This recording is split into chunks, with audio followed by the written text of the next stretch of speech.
Or would I lie to you? He reads the news. It's Michael Bird. He reads the Beano. It's Russell Howard. And their team captain, Lee Mack. And facing them tonight, Dancing with the Stars, it's Anton Du Beke. Propping up the bar, it's Tony Blair. And their team captain, David Mitchell.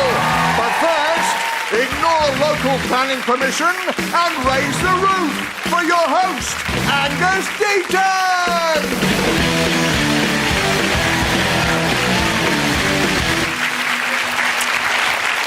Good evening and welcome to Would I Lie to You, the show in which our guests are called upon to lie and deceive deliberately, despite none of them having the necessary political or journalistic training.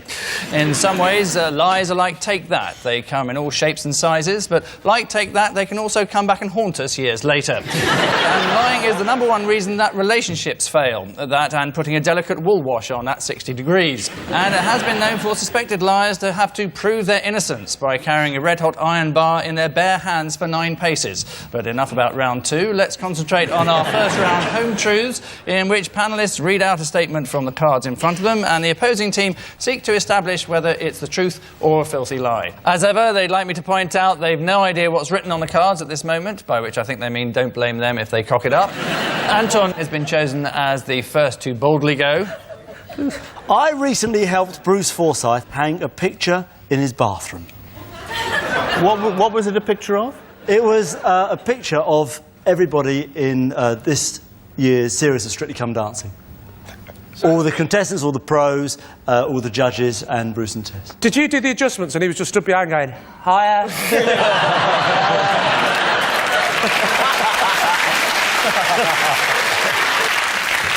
The producers of the show had this and they asked me if I would drop it round. So I took it along and I hung it in his bathroom for it. Then we popped off and had a round of golf. What's Bruce Forsyth's bathroom actually like? Well, quite large, really. I mean, it's not dissimilar to this area here. It's... Well, the whole Angus Deaton sitting on the toilet. The thing about all bathrooms, I mean, well, all the bathrooms I've been in, there's never usually a big space for a picture, is there? There tends to be, like, lots of mirrors and cabinets. And I'm picturing Brucey having lots of cabinets full of lotions. Yeah. Particularly for the barnet, you know what I mean? Exactly. So, just varnish. What's I can't listen to this any longer. This is Bruce Forsyth you're talking about. Whereabouts is the house? Just give us the rough area. We don't want to know the street or the number. Well, it's over by Wentworth. By Wentworth, is it? The golf club. Okay. Is it tastefully furnished? It's beautifully furnished. Well, it bloody sounds tacky to me, what you've described so far. He's got a picture of himself in the bathroom going... Lee's team. What do you think, Michael? Kill him! Turn into Caligula. It was straight. Well, what do you think, Russell? I think it's a lie. I suspect it's a lie. Should we go for lie? Yeah. They're all unanimously saying lie, so Anton, reveal all. Well, alas, it's a lie. It is a lie. There we go. Well done, fire. Yep, it is a lie. Anton did not help Bruce Forsyth hang a picture in his bathroom. Bruce only has one picture in his house, and that's a painting in the loft that remains youthful whilst Bruce gets older and older. So, Russell, your astounding fact, please. I was Argos Nationwide Employee of the Year 1997. A few people applauding. Congratulations, Russell. And how long were you an employee of Argos? I was there for 3 years. How old were you at the time? I was 17 in 1997. Right. What do you think you were particularly good at? Why do you think you won the award? Just going, yes, I'll get that for you, and getting it. You were national employee. Apparently there was yeah. So there must have been some sort of with a rounds and a final. I mean, how did they analyse that your performance was so much better than your colleagues? Do you know how they do it? It was an Argos factor. Yeah. Simon Cowell going, you're rubbish! What's sad about it is that each store puts forward their kind of young employee of the year, and then they have a mystery shopper come round, and you sort of know the time period they're going to arrive, so you're kind of on your toes, you know, making sure. But again, just one customer. So were you at school for some of that? It was at college. Yeah, oh, right. So it was like a part-time job. Yeah. Yeah. So the employee of the year was part-time. On the basis that he's not there long enough to do as many fuck-ups as anyone else. I have to say, the thing that I wasn't buying it at all, but the sending a mystery shopper around, that seems like quite a plausible system. It seems plausible. Yeah, but you seem quite pleased with that yourself. So you think it's a lie? I'm suspecting it's a lie. Well, I'm going to go with my team and say it's a lie. It's a lie. OK, Russell. It's a lie.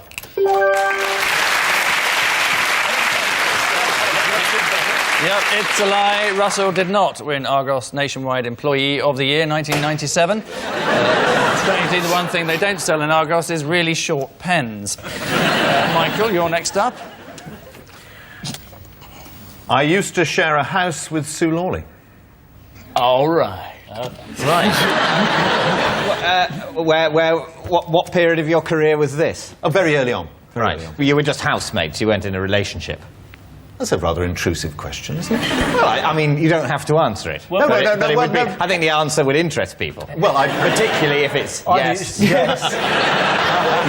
I need to clarify this. We were in the same house, but not in the same relationship. Right. Okay. I was frightened to death of her, actually. And were you the only two? No. There were several other people. Other newsreaders. Trevor McDonald. Every time the chime went to 10 o'clock, they all looked up like that. And where was this? It was in Cardiff. And the house number? I can't remember, I'm afraid. Do you remember all your houses? I'm trying to be honest here. I think the phrase "I'm trying to be honest here" could be overused in this game. So why were you and Sue Lawley both based in Cardiff? We were both trainee reporters on the same newspaper. Which newspaper? It was the South Wales Echo. Can I ask, if we produced Sue now, and we're not going to, and we said, what is the one big story that both of you would say, classic night? What would it have been? No, actually, I seem to remember that that somebody caught a sturgeon. Well done. Somebody caught a sturgeon in the Bristol Channel. Whoever it was gave it to the newspaper, and Sue cooked it for dinner at the house. And we all had a dinner party eating this sturgeon. Well, why did you get it? Well, we were working on the newspaper, you see, and whoever wanted publicity. So I don't remember. It's a long time ago. Come on. Well, it's sturgeon night. I mean, I remember the details of every sturgeon-based anecdote in my armoury. Yes. I don't know. It was the door number thing that threw me, knowing this story might be in the offing. What do you think? Well, I tell you, a year and a half with Sue Lawley and nothing went on. You can't believe that? I can't believe it, I'm afraid. You think she'd have jumped him at some stage? Yeah, I'm going. So we think it's a lie. They're saying it is a lie. Michael, time to come clean. It's all true. It's absolutely true. Nice work. Yes, it was true. Michael did once share a house with Sue Lawley. They used to sit down together to watch 9 o'clock news, and if there was a long pause at the top of the show, one of them would realise they were in the wrong place. And so, with all the vitality of a taxidermist display cabinet, we come to round 2, Ring of Truth. It's my job to furnish the panellists with some celebrity facts, and it's their job to establish whether or not those facts are true. First, those dreaded words, it's Alan Titchmarsh. Oh, what a wonderful thing to be, a healthy, grown-up, busy bee. Toying with the tulips, tasting every type, building up the honeycomb that looks like tripe. I'd like to be a busy little bee, being just as busy as a bee can be. Flying all around the wild hedgerows, stinging Geoffrey Smith upon his parson's nose. Buzz, buzz, buzz, buzz, honeybee, honey, buzz if you like, but don't sting me. Buzz, buzz, buzz, buzz, honeybee, honey, buzz if you like, but don't sting me.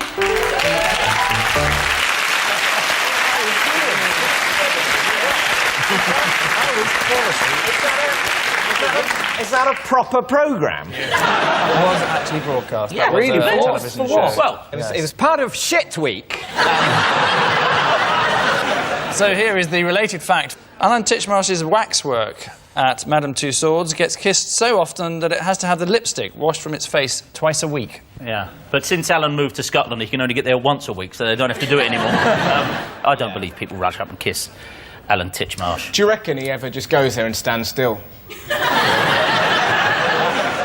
I mean, the idea that people walk up and kiss the statues rather than have their photo took. However, you wouldn't be intimidated by a waxwork of Alan Titchmarsh. I think you would walk up and get matey, probably do that, kiss his cheek. Yes, I think there might be something in this. I also imagine that the people who want to kiss Alan Titchmarsh might wear quite a lot of lipstick. You know?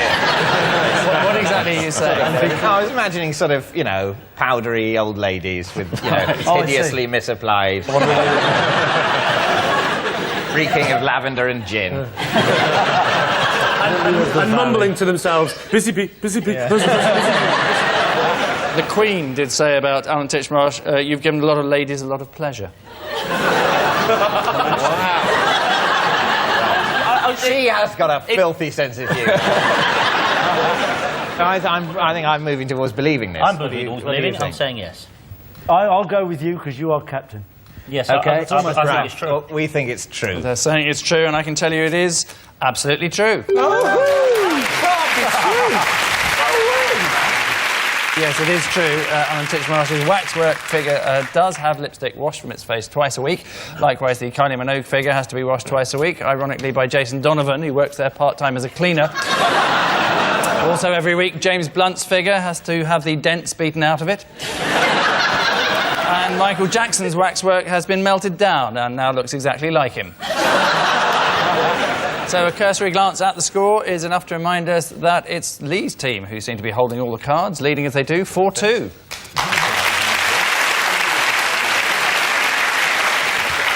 Our next round goes by the unfinished title of This Is My, in which Lee's team will each claim to have a connection with our mystery guest, and David's team take it upon themselves to find out who's telling the truth. 3 possibilities, 2 lies, 1 truth, and no option but to plough on. This week, no fewer than 2 guests, so please welcome tonight's special guest people, Chris and Jill.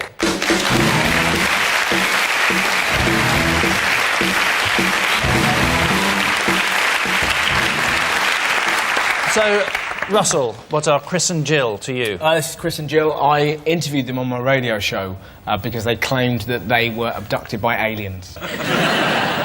Michael, perhaps you'd like to tell us how you know Chris and Jill. This is Chris and Jill, who are fellow members of the Guildford Walking and Dining Club. And finally, Lee, your relationship with Chris and Jill. This is Chris and Jill. They once helped me dispose of a dead body after I killed a man in a car park. Not really, just trying to add a bit of spice to proceedings. This is Chris and Jill, and Right. I once slept in their shed for a whole summer. So there you have it, some abducted radio fans, according to Russell, some rambling diners, according to Michael, or Lee's personal shed landlords. David. This absurdity about alien abduction. Well, they claimed it. That's why we interviewed them. What was the story they told you? We read it in the Alton Gazette, and then we interviewed them because apparently they met some guy called Zargon, I think. This is about a year ago. And Zargon, he was upset. No, Zargon. It's their story. I'm relating it, Joe. Okay. And it may be their story you're relating it, but it may also be bullshit you're thinking up now. Zargon work at Argon. No, he doesn't. But this is where it gets very, very bizarre, because Zargon started asking her what this was, pointing at a wheelie bin, and Jill had to explain what a wheelie bin was, which she did very well. And then they woke up in a skip the next day. Where did they meet Zargon? I did suggest that maybe they got drunk and woken up at a fancy dress party, but they declined that. Apparently they went to his ship, which looked a bit like, and I quote, a Yates's wine lodge, but full of aliens. Where were they when the ship abducted them? Just outside Coventry. Were they in the car? They were briefly in the car before they were sucked out of it. So they're driving the car, they get sucked out of their car. They're thinking, what the hell's going on? The car is rudderless, carrying on the Coventry bypass. So then there they are in the Yates's wine bar with all the other aliens. I'm sorry, David, but what part of this story doesn't add up? It's their story, and what a story it is. So maybe you'd like to talk to Michael now. Yes. So, again, these people you know from... From Guildford, Chris is the Edmund Hillary of the home counties, and Jill is the Delia Smith of the outfit. Yeah. And it is a rambling and dining Walking society. and dining. Guildford, walking and dining. Which bit of this don't you understand? We can go out for a walk and then we go and dine. And you go around someone's house to dine, you don't go to a restaurant? Yes, we do. Yeah, that's right. Yeah. So what's happened the most recent meeting? Where did you walk? Whose house did you eat at? What did you have? Well, it was actually yesterday. Right. Yeah. And where was the walk? It was in Surrey, near Guildford. It was Leatherhead. Leatherhead. Who was hosting the dinner? yesterday? Not our house, not Chris or Jill's house, but another couple Can in you the group. bother to make up the name of two people? I think this is far too plausible. Yeah, but you haven't let him finish the story yet. Go It's on, a what big happened then? swingers thing, and they all get together. They're not blushing. They're not blushing. What's the shed scenario, Lee? It's a thing that poor people have in the garden to put tools in. I know what a shed is. Oh, I see. Sorry. Why were you sleeping in a shed? Well, it's a good question, David. Thank you. It's when I first came to London, and a friend of mine who lived in London, introduced me to Chris and Jill. I slept I rented a room off them, a spare room, and they had renovations done, so I had to leave. And I was desperate, and we came up with this ingenious plan where I would sleep in the shed. When you say shed, you mean like a proper one you see in a garden centre, or is this just No, this was... It covers what it was? Yeah, no, it wasn't... It was a proper shed. It wasn't, insulated or any of that. It didn't have any electrics, any plumbing or anything. These good people don't look like the kind who would tolerate someone living out in the shed. They look like the kind of people who look at each other and go, we can't have that. We can't have that. We'll put him up at our sissies. Yeah, but you say that. Don't let that look deceive you. I mean, because they also once helped me bury a man that I killed in a garden. There is that. I must say, I'm finding the most plausible story at the moment to be Lee's. Absolutely. There are definitely people in the world who think they've been abducted by aliens. Radio stations certainly would get in touch with them and try and sort of exploit their We had a muddle-headedness. fantastic Sunday. Great Sunday. But I think the story would be less... Insane. Well, sort of, It's their story. Don't mock them. They're good people. They just had a tricky weekend. I know, I'm in a situation where if it turns out it is your story, I have, by, accident, sort of mocked them, and I apologise for that in advance, if that is the case. However, I don't believe aliens exist, and there's no getting around the fact that if that is the story, I think you are a bit wrong about that. All right, we need an answer, so David's team. Are these people Russell's radio abductees? Are they Michael's rambling dining companions or Lee's shed providers? Anton, what do you reckon? I think I'm going for Lee's shed. Yeah. I think the shed, because I think the rambling somehow. society is obviously very plausible, but it's so very plausible. We'll go with Lee. Yeah. Right, they're saying it's Lee's. Well, perhaps Chris and Jill would like to tell us who they really are. We are, in fact, companions of Michael's in walking and dining. So congratulations to them. Yes, Chris and Jill are indeed Michael's walking and dining friends. Sometimes reading the news just isn't exciting enough. So at the end of that round, well, it appears to be David's team who are struggling to make an impression, trailing as they are 5-2.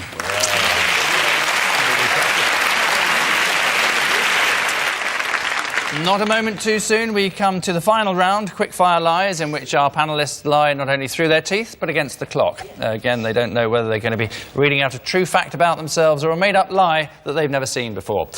Plus, they may also be suddenly given a possession in this round, which they will have to claim as theirs and may go some way to explaining the general air of panic. David's team are behind, so need to get even, not mad, starting with Lee. My parents had to change my name to Lee because I couldn't pronounce my real name properly. What was your real name? Don't make him force My you. real name, I was actually christened Leo. Now, I know what you're thinking, why can't I pronounce Leo? But I don't know what it was, but I had a slight speech impediment. What speech impediment? Speech impediment, you can't say O's. It was awful. Lee could never convey surprise. The thing is, I had a very weird speech impediment. It was, I couldn't stop. So I used to say, Leo... And it used to go on for a long time, so they got a bit sick of it. At what age did they, say, oh, he's never going to learn? You know, Well, he's it 2. was- He can't even say his name. It was about the age of about 4, something like that. Because they used to call me Lee anyway. They used to abbreviate Leo, and they said, you know what, let's just leave it at Lee. But why would they do that, though? Keep it to Lee? Yeah. And why at your Maybe age, if carry we on with knock Lee? off a syllable, he'll stop there. I mean, he might have gone Lee. Which in a way is worse. He's even more boring than Leo. Well, P.G. Wodehouse was known as Plum all his life because his name's Pelham. And when he was little, he couldn't say it. So there is precedent. And you're quite like P.G. Wodehouse in lots of other ways.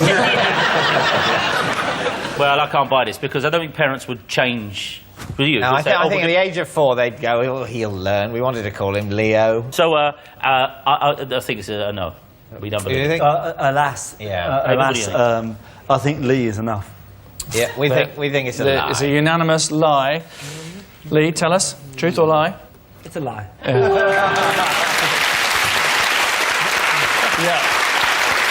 It is a lie. Lee's parents did not change his name because he couldn't pronounce his real name properly. It's difficult when you're stuck with an embarrassing name from your parents, which is why Fifi Trixabel Geldof now refers to herself as Fifi Trixabel Smith. Next, Michael.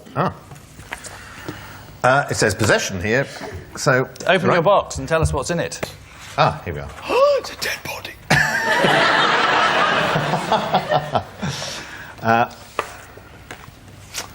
This is an ashtray that I stole from 10 Downing Street. An audible gasp.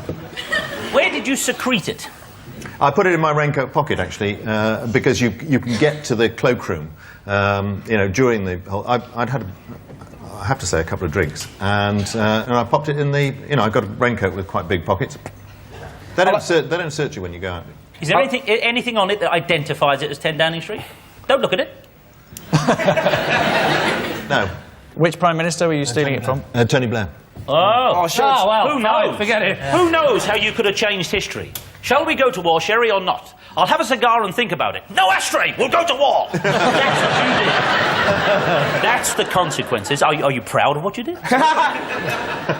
No, I do feel very guilty about it. But actually, it wasn't... Yet you show it off on television. I love the idea of you pie-eyed on a bus, just go, psst. It's Tony Blair's, and people go, is it, mate? Is it? Is it? Have you had it valued? I do like the idea of Michael turning up on the Antique Roadshow and going, could you value this, Michael? It's a wonderful piece. Where did you get it? I robbed it from 10 Downing Street. Do you normally nick stuff? It was... Archbishop Tutu, at the end of your interview, said, my cross, it was here, right? It's actually, you are dressed quite like a jewel thief. As the lights suddenly go off. What are you thinking, David? What do you think? Well, I think it's the truth. I don't have to say, it doesn't look to me like it's hugely valuable, but I think it's kind of substantial enough that it could have been in 10 Downing Street. David, well, an answer. you think it's true? I was thinking it's true. You think it's... I don't think it's true. It's your call. Right, so, Michael, I think it's a lie. You're saying it's a lie? Michael, reveal all. It's a lie. Well done, it is a lie. Well done, Captain. It's a lie. Michael did not steal an ashtray from 10 Downing Street. He couldn't, as his pockets were too full of the Woolworths pick and mix he'd lifted earlier on. Next, Anton. I was a teenage boxer. But I quit because I had a mouth ulcer. Where did you box? In Sevenoaks, where I lived.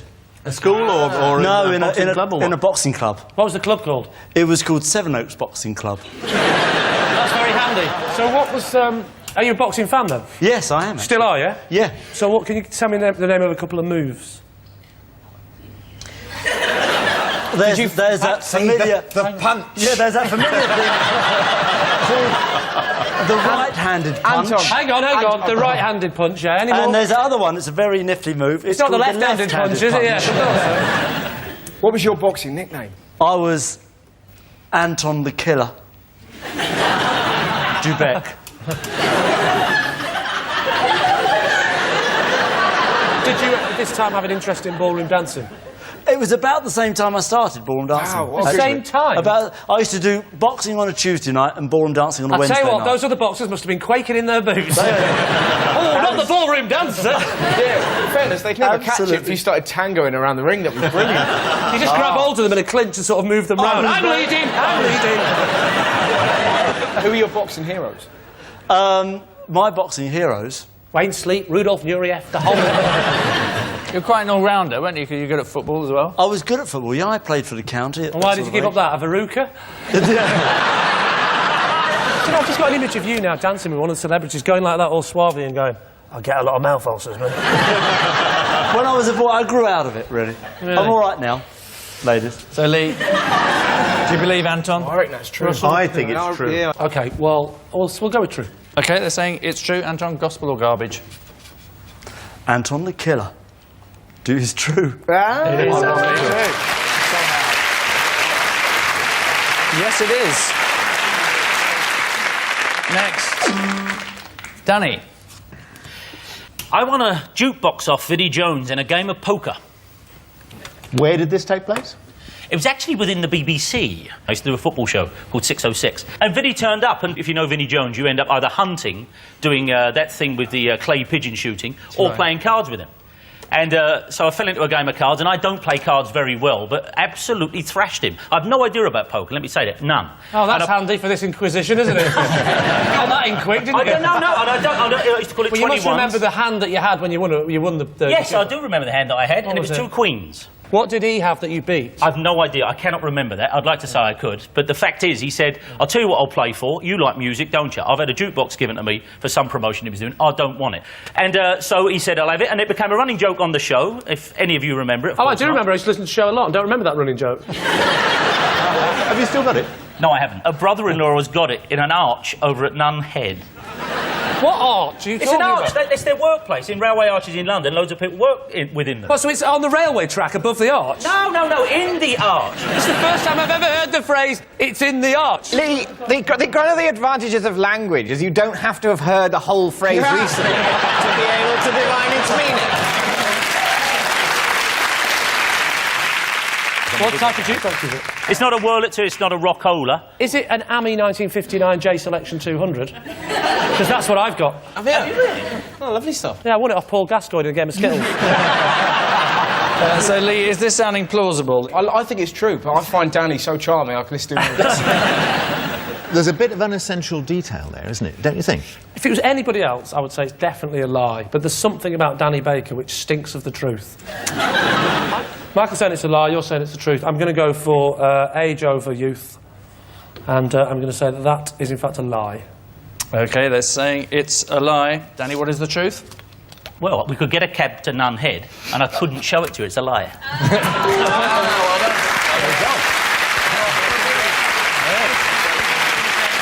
Yes, it is a lie. Danny did not win a jukebox off Vinnie Jones in a game of poker. Vinnie must be great at poker, since, as proven by all his films he's been in, his face betrays no emotion whatsoever. Which joyless buzzing sound means at the end of tonight's show, it's Lee's team who are this week's demigods, having lorded over David's team 7-6.